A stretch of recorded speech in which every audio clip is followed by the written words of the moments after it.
ከደመናዎች በላይ ኦክሲጅን በሚያልቅበትና ሰማዩ ወደ ጥቁርነት በሚቀየርበት የከፍታ ጫፍ ላይ አንድ አስፈሪ ጸጥታ አለ። ይህ ጸጥታ ግን የሰላም አይደለም፣ የሞት ዝግጅት እንጂ። ንስሮች እንኳን ለመብረር በሚፈሩበት በዚህ የሰማይ ጣሪያ ላይ የሰው ልጅ የፈጠራቸው ሁለት የብረት አውሬዎች ይንሸራሸራሉ። አይታዩም፣ አይሰሙም፣ ነገር ግን አሉ። ልክ እንደ ሌሊት መንፈስ በራዳር ስክሪን ላይ ብልጭ ድርግም እያሉ የዓለምን ኃይል ሚዛን ለመቀየር የሚጠባበቁ የቴክኖሎጂ ጭራቆች።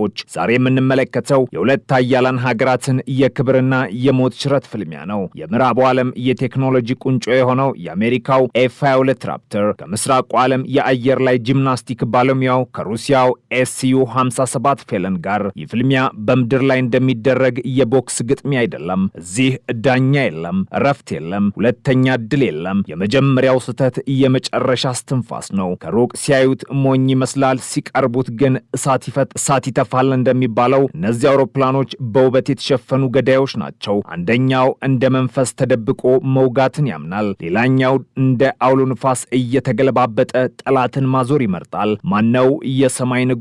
ቴክኖሎጂ ወይስ ፍጥነት? ስውርነት ወይስ ቅልጥፍና?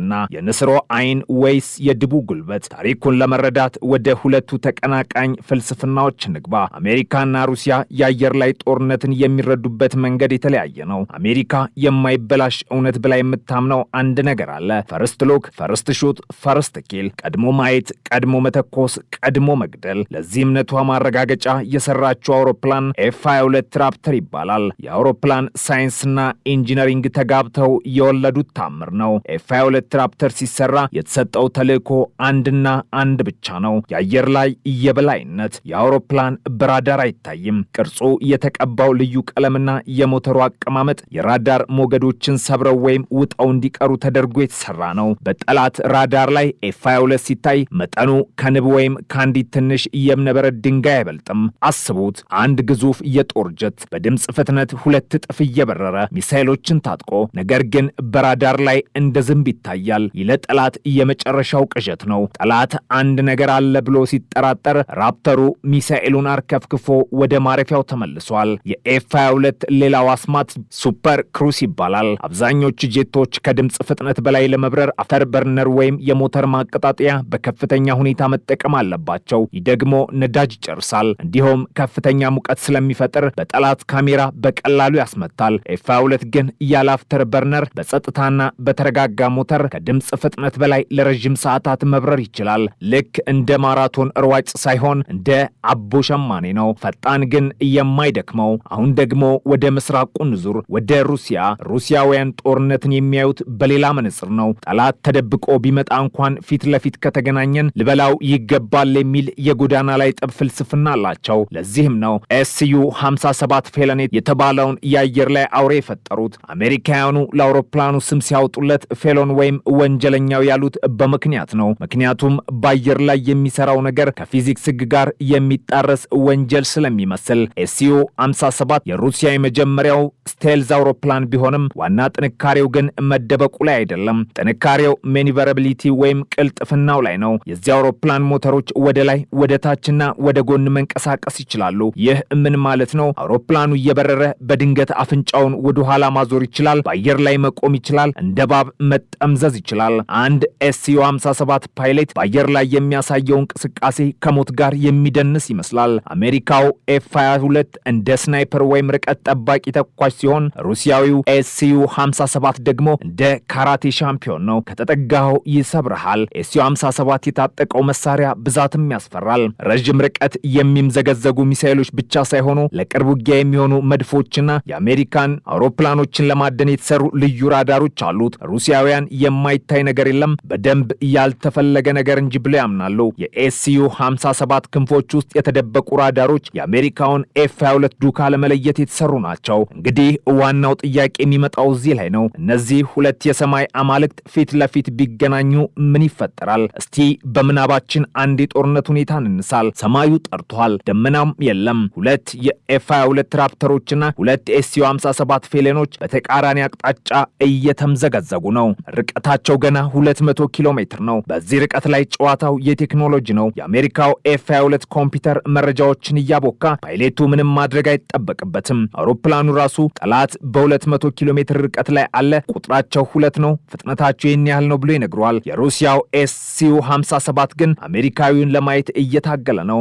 F-22 የመደበቅ አቅም እዚህ ላይ ወሳኝ ይሆናል። አሜሪካዊው ፓይሌት በረዥሙ ይተነፍሳል። ጣቱ ቀስ ብሎ የሚሳኤል ማስወንጨፊያ ቁልፉን ተጫነ።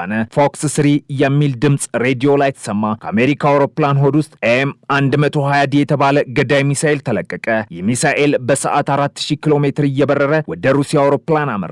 በዚህ ወቅት የሩሲያው ፓይሌት ገና ጠላት የት እንዳለ እያሰሰ ነው። ድንገት የአደጋ ማስጠንቀቂያ ደወል በSU-57 ኮክፒት ውስጥ ጮኸ። ሚሳኤል እየመጣ ነው። እዚህ ጋር ነው የሩሲያው አውሮፕላን ልዩ ብቃት የሚመጣው። SU-57 ፍጥነቱን ጨመረ። አፍንጫውን ወደ ሰማይ ሰቀለ። በአየር ላይ የ360 ዲግሪ እብድ የሚመስል ጥምዝምዝ ሰራ። የአሜሪካው ሚሳኤል ኢላማውን አጣ። ውሃ ሲወስድ እያሳሳቀ ነው እንደሚባለው ሩሲያዊ ፓይሌት ከሞት አፍ በጠጉር ስፋት ተረፈ። አሁን ጨዋታው ይቀየራል። ርቀቱ ጠበበ። አሁን ቴክኖሎጂ ሳይሆን ጉልበትና ችሎታ ይወስናል። አውሮፕላኖቹ ተቀራረቡ። አሁን አይን ላይን የሚተያዩበት ዶግፋይት ወይም የአየር ላይ ትግል ይጀምራል። ይህ የአሜሪካው F-22 የማይፈልገው ሜዳ። F-22 የተሰራው ከርቀት ገድሎ ለመመለስ እንጂ እንደ ቦክሰኛ ለመደባደብ አይደለም። SU-57 ግን የጠበቀው ይህንን ቀን ነበር። የሩሲያው ጄት ሞተሮች ሳተፉ። አውሮፕላኑ እንደ ቅጠል እየተገለባበጠ የF-22ን ጅራት ለመያዝ ሞከረም። F-22ም አልቻለም። የሱም ሞተሮች ስላላቸው እንደ ንስር እየተጠማዘዘ ለማምለጥ እናም ለማጥቃት ሞከረም።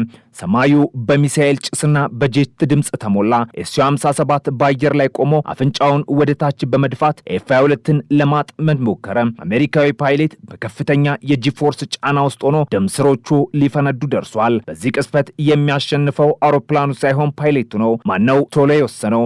ማነው ፍርሃቱን ያሸነፈው? በዚህ የቅርብ ውጊያ ብዙ ወታደራዊ ተንታኞች እንደሚስማሙት የሩሲያው SU-57 የላቀ ድል ይኖረዋል። ምክንያቱም የተሰራው ለዚህ ነው፣ ለመገለባበጥ፣ ለመጠምዘዝና በቅርብ ርቀት ለመዋጋት። የአሜሪካው F-22 እድሉ ያለው ርቀቱ ሳይጠብ በፊት ማንም ሳያየው ከጨለማው መጋረጃ ጀርባ ሆኖ መርፌውን መወርወር ላይ ነበር። አንዴ ከተያየ፣ አንዴ ከተጋለጠ የማይታየው መንፈስ ወደ ተራ የሚታይ ኢላማ ይቀየራል። ነገር ግን አንድ እውነት አለ። ይህ ውጊያ በወረቀት ላይ ብቻ ነው የሚሰራው። በተጨባጭ ዓለም ውስጥ የአሜሪካው F-22 ብቻውን አይመጣም። ከኋላው ሌሎች F-35 አውሮፕላኖች፣ በሰማይ ላይ ግዙፍ የአዋክስ ራዳሮች አውሮፕላኖችና በሳተላይት የተደገፈ መረብ አለው። F-22 የቡድን ተጫዋች ነው። SU-57 ደግሞ ብቸኛው ተኩላ። ድር ቢያብር አንበሳ ያስር እንደሚባለው የአሜሪካው የአየር ኃይል ጥንካሬው በኔትወርክ ውስጥ ነው። ሩሲያ SU-57 ምንም ያህል ጉልበተኛና ቀልጣፋ ቢሆን ከአንድ አቅጣጫ ሲያመልጥ ከሌላ አቅጣጫ በሚመጣ መረጃ ሊጠለፍ ይችላል። ሌላው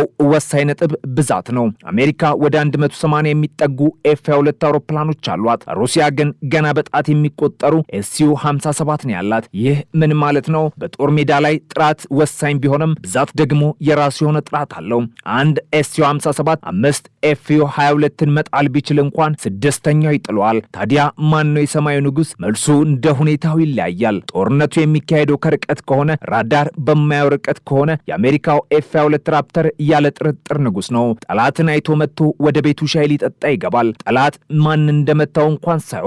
ነገር ግን ጦርነቱ በአጋጣሚ ተቀራርቦ ወደ ጉልበት ከተቀየረ የሩሲያው SU-57 ፌለን እንደ ተራበ ድብ አደገኛ ነው። ቅልጥፍናውና የጦር መሳሪያ መሸከም አቅሙ አስፈሪና ተቀናቃኝ ያደርገዋል። በቴክኖሎጂው ዓለም አንድ አባባል አለ። F-22 የተሰራው ጦርነትን ሳትጀምር ለማሸነፍ ነው። SU-57 የተሰራው ደግሞ ጦርነቱ ከተጀመረ በኋላ በሕይወት ለመትረፍ ነው። አሜሪካዊው ሰላም አስከባሪ መንፈስ ሲሆን፣ ሩሲያዊ ደግሞ የጦር ሜዳው ግላዲያተር ነው። የታሪክ ግን በብረትና በቴክኖሎጂ ብቻ አያበቃም። የአውሮፕላኖቹ ዋጋ ራሱ ሌላ ጦርነት ነው። አንድ F-22ን ለመስራት በመቶ ሚሊዮኖች የሚቆጠር ዶላር ይፈጃል። የጥገና ወጪው የሀገር በጀት ያህል ነው። SU-57ም ቢሆን ርካሽ አይደለም። እነዚህ አውሮፕላኖች ሲጋጩ የሚቃጠለው የብረት ቁራጭ ብቻ ሳይሆን የህዝብ ሀብት፣ የሳይንቲስቶች ልፋትና የሀገር ክብር ነው። በመጨረሻም ዓለም እነዚህን ሁለት አውሬዎች ፊት ለፊት ሲፋጠጡ ማየት አትፈልግም። ምክንያቱም እነዚህ አውሮፕላኖች ወደ ሰማይ ሲወጡ ሰላም ወደ ምድር ይወርዳል ማለት ዘበት ነው። የF-22 ድምፅ አልባ ጉዞና የSU-57 አስፈሪ ጮት ሲገናኙ የሚፈጠረው ነገር ቶፕ ገን ፊልም ላይ እንደምናየው መዝናኛ አይሆንም። የእሳት ዝናብ፣ የብረት ውርጅብኝና የሞት ጥላ እንጂ። እኛ ግን እዚህ መሬት ላይ ሆነን ቀና ብለን ወደ ሰማይ ስንመለከት አንድ ነገር እንማራለን። የሰው ልጅ ጥበብ ምን ያህል እንደረቀቀና በዛው ልክ ደግሞ እርስ በርስ ለመተላለቅ ምን ያህል እንደተዘጋጀ። የF-22 ስውር ውበት ወይም የSU-57 ግልፍተኛ ጉልበት ምርጫው እየናንተ ነው።